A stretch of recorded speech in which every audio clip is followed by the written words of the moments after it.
Screen printing is filled to the brim with some of the craziest people you will ever meet. And I'm definitely one of them, but we're gonna talk about a couple of people that I used to work with. Well, one I used to work with and one I used to work for. A shop owner named Dave and a fellow printer at the time named Talmage. Yes, Talmage. I never heard that name before or since. Very unique. And so Talmage, Talmage, yeah, Talmage, he's this, the short, stocky black dude.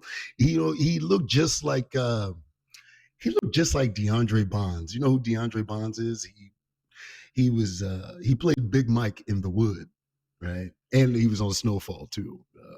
Forgot his name on Snowfall, but he's actually a very talented actor. But he looked just like DeAndre Bonds, but like with no neck.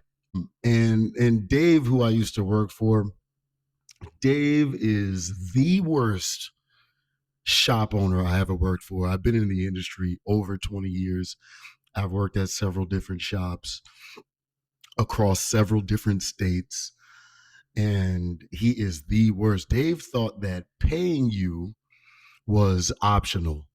All right. Yeah, he's one of those guys. He thought paying his employees was optional. And, he liked to really dangle a carrot in your face, hey, well, if we get this job, if we get this 10,000 piece order out, I'll be able to pay everyone and we'll be up to date and this and that. The guy was a real scumbag. Right. And Talmage was a terrible printer. All right. Like, really, I'm talking the type of guy that will take half an hour to an hour to set up a one color, a simple navy blue on white t-shirts. This guy would just take forever to just line up, to just lock in, and not even line up because we have tri-locks. Even though this is 2010, we still have tri-locks on the machine. Just put the tri-lock on and lock the screen in and do a test print. This guy couldn't handle it. It was too much. You know what else he did too, Talmadge? He never washed his hands. He would always handle ink, right? He would always handle ink, and you always knew it was him because first off, you could see the ink on his hands, but like he's a short, stocky dude, so he had these little hands. So you always saw these like little chipmunk prints, right at the point of load, like on the shoulder blades and on the bottom of the t-shirt. And the catchers hated him because they had to blow out like every shirt he ever did, right? So eventually, Talmadge, right, he gets let go. All right.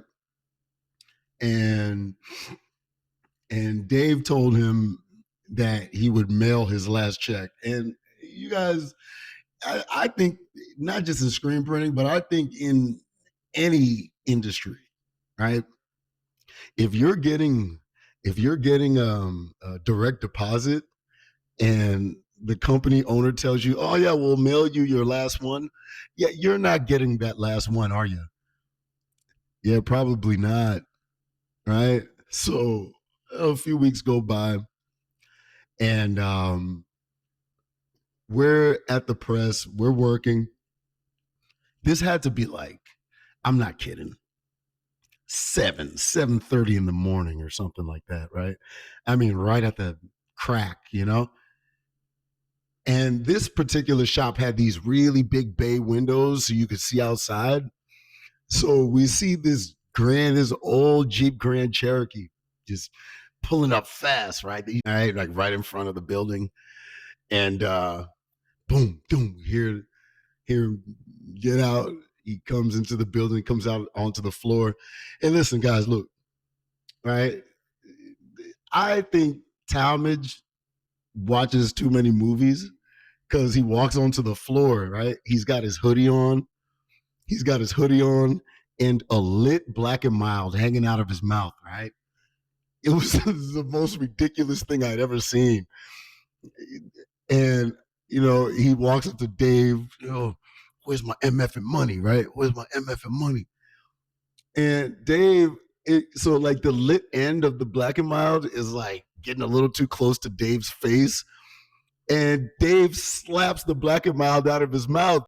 So we're just like, oh, like, oh, okay, right? And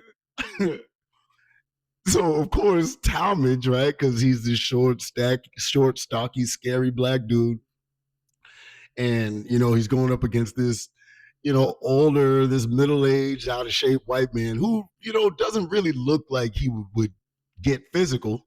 Like Dave, he just didn't look like the type to get physical. So Talmadge is just shocked, right? And so are we. And so but he has to save face. He started gangster, so he has to leave gangster as well. Yeah. And so he shoves Dave. And Dave made this like he's the first person I ever saw do the Wakanda thing, the Black Panther. I swear I am not exaggerating when I say this. He made like an X across his chest and just slammed himself into Talmadge, and Talmadge kind of jumped back, right? So now I'm just like, dude, everyone is just staring. I think the dryer stopped. Like everybody's watching this thing. So then that's when other printers kind of started to get in between them, right? And then of course he does the thing where as soon as there's people in front of him, now he really wants to act like he wants to get a Dave. No, get out of my way. Let me go. I'm going to F him up. You don't know who you Fing with. I'm going to F him up. So Dave looks at him like, say less.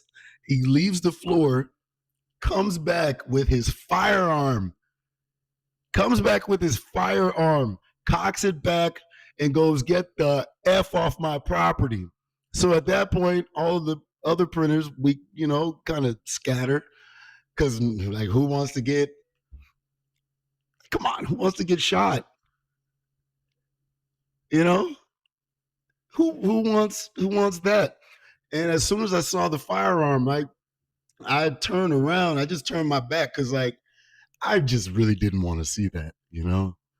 I had no desire to see anything like that. Still don't. And so I think Talmadge got the picture, and he yells out some more expletives, and I want to say he threw up a neighborhood, but I'm like, which I didn't understand because he's from Alabama. Right? He's from Alabama. I was wondering, like what are there neighborhoods in Alabama? I mean, I don't know. I'm not the expert on street gangs, but yeah, he threw up something. I don't know if it was GD, GED, which he clearly didn't have. He threw up something, which immediately I was like, really? Montgomery? There's sets in Montgomery? Okay. All right. You learn something new every day. But and then look, check this now over. So he gets out of there, peels out, and goes back to his beat up Grand Cherokee, peels out. And the car was clearly like it was on like the whole time.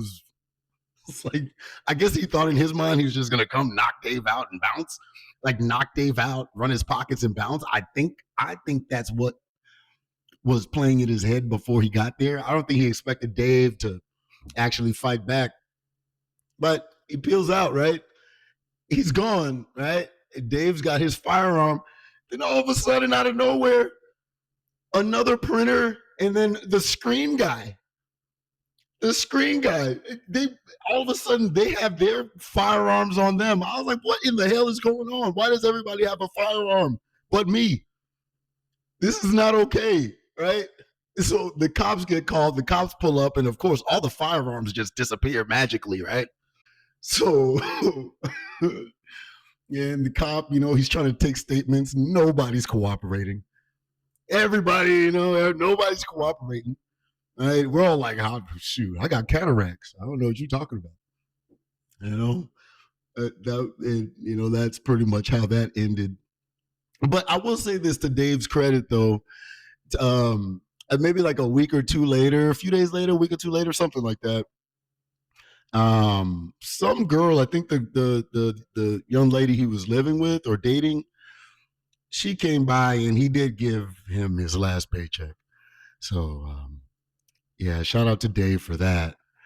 But um, I ended up quitting, and I definitely didn't get my last paycheck. Like I said, he thought paying people was optional, and this whole thing started because he wouldn't just give the guy his last paycheck. How much could it have been? We made like $15 an hour and got paid every 2 weeks. How much could it have possibly been? You know what I mean? Just give the guy his money.